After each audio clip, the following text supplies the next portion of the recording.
Hello, my name is James Howie, and today I'm going to walk you through the story of Mile High, analyzing Colorado flight safety for tourism.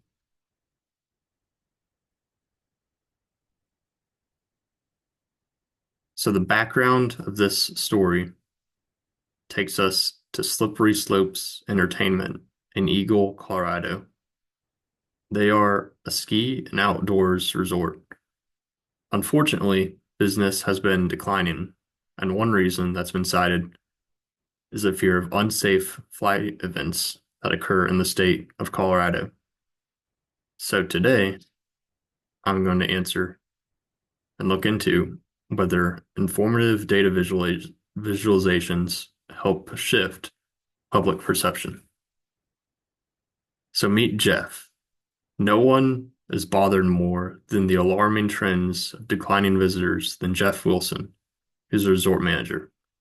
Jeff is looking to provide information which will be available on the resort website to potential tourists, which suggests that Colorado flights are not as dangerous as they're being made out to be.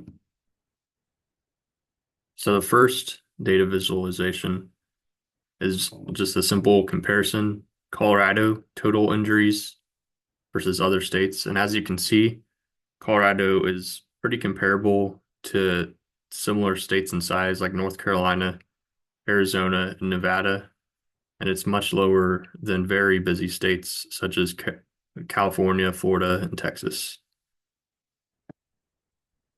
And then looking at types of injury by similar states, so included in this had neighboring states as well as busy states. So looking, the most similar one would be Arizona. As you can see, they have pretty similar ranges that account for minor injuries as well as fatalities. And then also looking at Georgia is another one. They also have a pretty similar range. Obviously, again, the busy states, California, Florida, and Texas account for the majority of these, which also can help Colorado's case. So looking at the months for both minor and serious injuries, Colorado, obviously there's more minor injuries, Colorado, but looking at the busy times, so it looks like June and December have the most injuries by months. But then, as you can see, April and May, thankfully, these months don't look too bad. And then also right before October and November. So maybe looking for tourists, if they were scared, maybe April or October would be a good time to visit. Potentially August as well. That's not too bad. But that'd be something that tourists could keep in mind. And then looking at which time of the day is most safe. So as you can see, night does not look very good. There's a lot of fatalities, a lot of minor, and the most serious injuries. While as evening as well doesn't look very good. The most minor injuries, the most fatalities, and I guess the least serious injuries, which is a positive. But overall, if you're going to fly to Colorado, the best time to do it would be in the morning or afternoon. As you can see, the morning very much has the least fatalities and minor injuries, and the afternoon is similar too. And then the both outside of evening, they both are relatively average and serious injuries.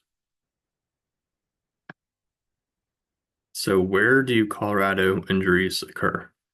So obviously it looks like Denver is far and away where the majority of injuries stemming from air flight incidents occur.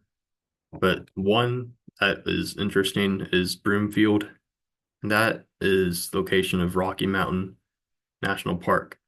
So that suggests if you're going to fly yourself or take a private plane, you need to be careful when you're flying into the Rocky Mountain National Park.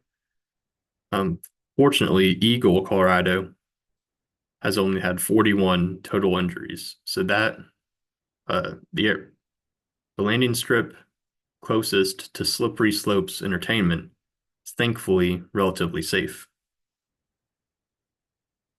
And then looking at the trend for Colorado flight injuries, you can see like 2008 and 2009 were very, like a lot of injuries in those years. But then really after 2012, it started getting a lot lighter. And that's what the trend line suggests, which this is an interesting twist, as that's what the fear from potential tourists has been. And as this chart suggests, the injuries are actually decreasing instead of increasing. So when you're mile high, you can rest assured. So as the comparison shows, Colorado is pretty similar to surrounding states such as Arizona and Nevada. Then obviously North Carolina is nowhere close, but still pretty similar. Then the top times to fly, you don't want to fly there in the evening or night. Would rather do it in the morning and afternoon. Then injuries and flight incidents for the state of Colorado have decreased over time, not increased, which that's quite the twist. So on behalf of JH Consulting, I'd just like to say that Jeff hopes to see you at Slippery Slopes. Thank you.